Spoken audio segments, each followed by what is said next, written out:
I haven't published many videos for a long time. That doesn't necessarily mean I haven't made any.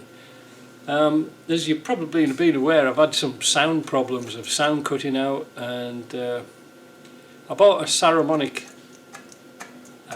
Blink 500, I think it was, system. That was about $400 I do believe. I thought it was going to be the bee's knees, and it is very good, but not for my use.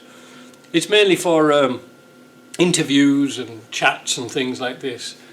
But for me, for working, when I just do things off the cuff, it took too much setup, and sometimes I hadn't switched. You've got a microphone, a transmitter and a receiver, and I used to put the one in my pocket and one on the camera. Well, sometimes I hadn't wired the camera one in properly.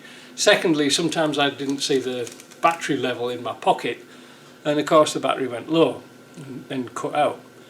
The batteries had 8-hour life, but the screen on it for the display was absolutely tiny, so it's very hard to see if it was charged or not. Anyway, they had to go, so now I've got myself a different system, and I'm using what's called a shotgun microphone on that camera, so I can get a range like this rather than just in my pocket. Because when I was working, doing things, and I was working here, you couldn't hear yourself think when it played back, because the noise of rustling papers and things in your pocket just ruined the sound. So I think we've got that sorted now.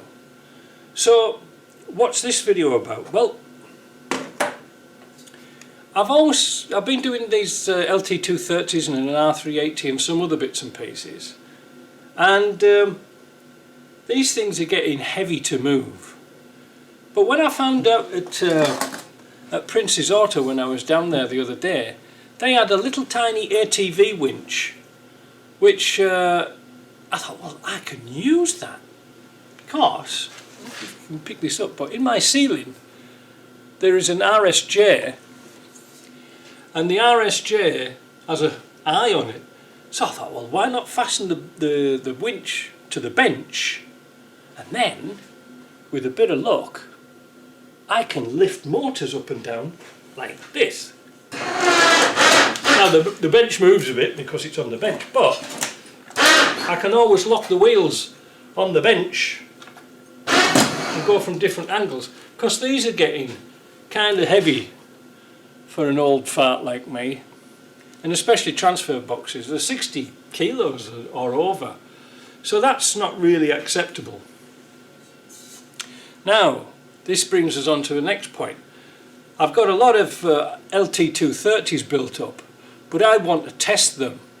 Now, in order to test them, I've been watching like Ashcroft's website, and they've got a tester on there which I tried to replicate. And what they had was an electric motor, and it sort of like this here. And what they had was a shaft, sort of like this here, with two universal joints on. Went onto here, and let's see if we can see on this camera down here. So it went onto here, and then that went onto a shaft here. Right, that goes into your gearbox, into your transfer. Now this is only a piece, I haven't cut this down yet. But there was a problem. And it was the speed and the clutch on it, because I'm just going to branch in this motor here, and you'll see the reason why. Because I'm sort of blessed by having 3-phase in this shop, which is really handy. So I've got some cheapy Chinese plugs. The cable for this was $120 for 8 meters. They weren't exactly giving that away, were they? So there's my motor. Oh, you can't see, can you? Now I got this motor given. It was in the scrap because it had seized up. It had been underwater. Anyway, with some gentle persuasion with a rubber mallet and plenty of penetrating oil, I managed to get it free, change the bearings, and it's good. And it is a GEC Machines Limited Alpac machine. Now I've put a switch on the side, and instantly you'll see what the problem is. What's the problem? It's like a Tesla. instant torque, instant full power. Putting that through a transfer case isn't really acceptable, is it? So I thought to myself, I need a speed controller. That would do it. And on the internet there's bags and bags of speed controllers where you can, and an inverter, so you can go from like 110 volts to 220. But what they don't tell you is it's 220 three-phase motors. They're like chicken's teeth to find here. So, unbeknown to me, the motor I just lifted up here was actually a 220 motor, but single phase. So now I've got two motors. So what I'm going to do is I had a bright idea. I don't know how bright it was, but why not use pulleys? On this shaft here, I can mount two bearing blocks, and these are the bearing blocks. I should have set this up a bit better, shouldn't I? Two bearing blocks. I have a plate already made, like an adapter plate. I could put one this way, so that the bearing is going to be fully supported with two bearings, so there's no weight on this shaft buckling about. And also by changing the size of the pulleys, I can experiment and get the best speed possible going into that transfer case to get it up to 60 miles an hour. Now Bill's kindly sending us a speedometer, so we can now plug a speedometer into the output of the transfer case and see what speed it's doing. My plan, if all goes to plan, is to run these up for about an hour.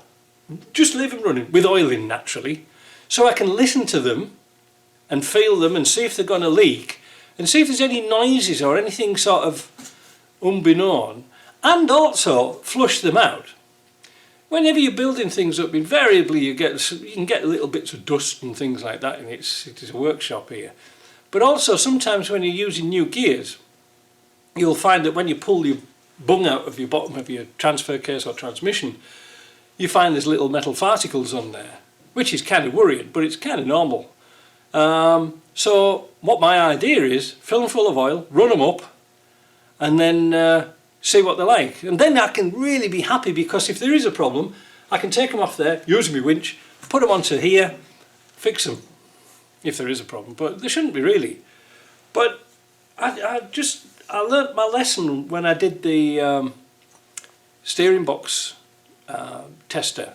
That was not a gold mine. Well, it was a gold mine, but it was a godsend to make, because you could actually test it up to full pressure before you sent it out. And we have had occasions where we found leaky steering boxes with low pressure coming out of the top seal when it was switched off, but when it was on high pressure it was great, it wouldn't leak.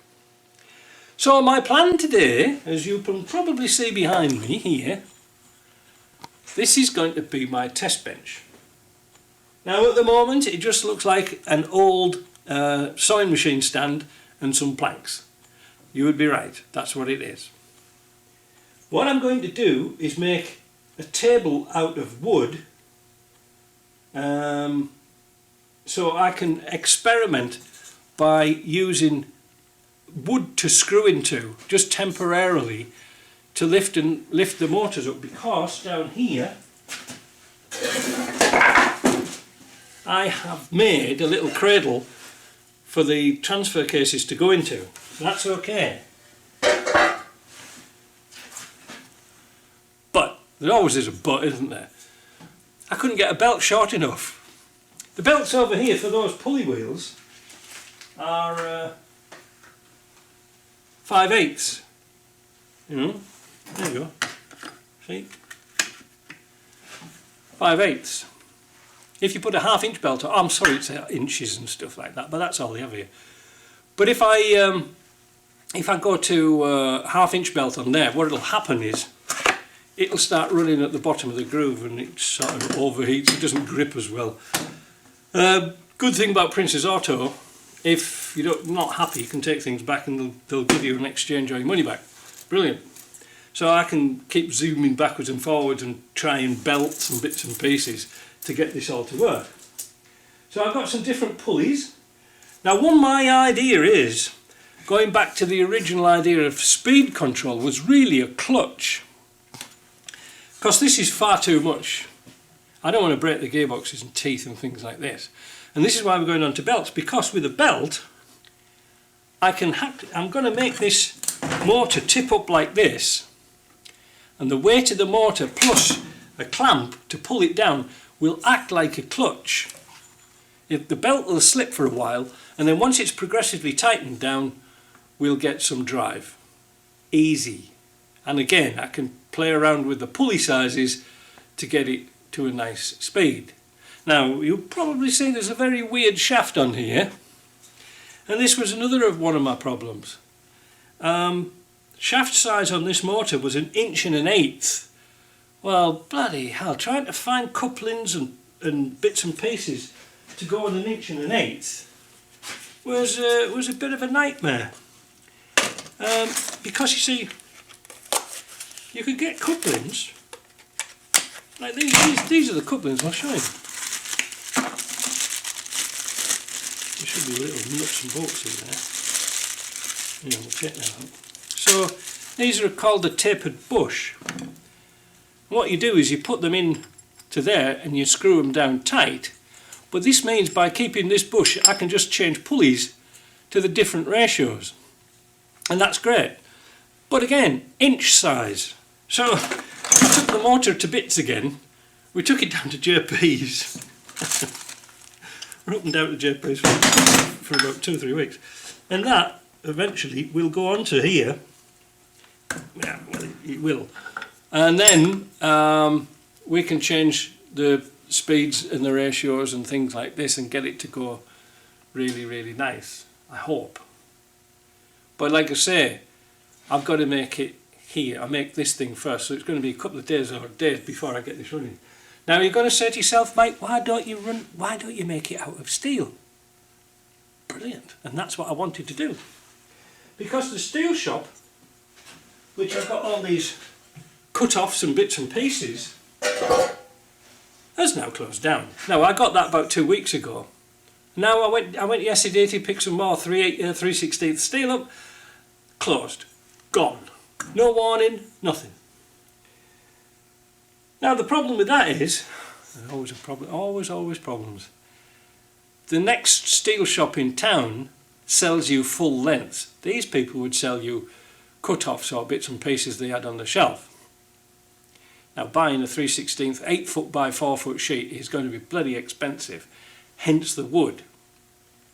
The metal would be better because I can just tack weld it, but then again, with the wood I can screw it all up, not literally, but I can temporarily screw it, because I found out with this thing here, Mark 1, this was Mark 1, this is why I sort of give up on this, was it was too low for the belts, so it would be sort of like that. It had holes drilled in these plates, so I'm not really bothered about that, they'll come in handy for something. But with a little bit of luck and a bit of angle welded to the bottom like that, what I can do then is drill some holes here to screw it to the wood, get the height up, and I've thought of this, is make it adaptable for different transmissions, because these transmissions what I've just done have got the heavy duty or high capacity oil sumps on the gearboxes, so they won't fit on here. The transfer boxes won't fit on here. So that means making another sort of one of these. But if I make it so it bolts on, then I can do that forever. And then I get to thinking, well, wait a minute, this might be interesting, because if you cast your mind back a little while, JP knocked me this little tool up here. This is to drive gearboxes, so I can run the gearboxes up and then run some oil around them, clean them out, flush them out, and make sure they're changing gear properly. That's good. But if we were to make an adapter between this and this, and like another 10 spline adapter, that means I can use the same motor and setup with pulleys and then drive gearboxes. So there is method in my madness. I don't know if it's going to work, but I think it will work. Yeah, if I could have found a 220 volt motor, 220 volt three-phase motor, my problems would be sorted. But I just couldn't find anything anywhere. And I didn't want to spend $300-400 on a new motor, considering I've already got some here. So that's what's been happening. So today's the day we get on with things and build that. Now you're going to say to yourself, oh Mike, you're not going to put that old shitty table there on a nice new wood and things like that. Well, yes, because I can't get into my container to my big sandblaster to sandblast that thing. So I've made it so it'll unscrew, so I'll make it so it unscrews itself, and then we can take it to bits again and sandblast it and paint it. What a carry on. What a carry on. I'm sure it'll work out right in the end, but yeah, it's been nothing but a bloody nightmare these last few weeks. Anyway, it's going to work, I hope. So what we've got to do now is clear the bench, get all these motors and things lifted off, get them out of the way, get it on the bench so I've got somewhere to work, and then we'll come back with a bit of progress later on. See you later.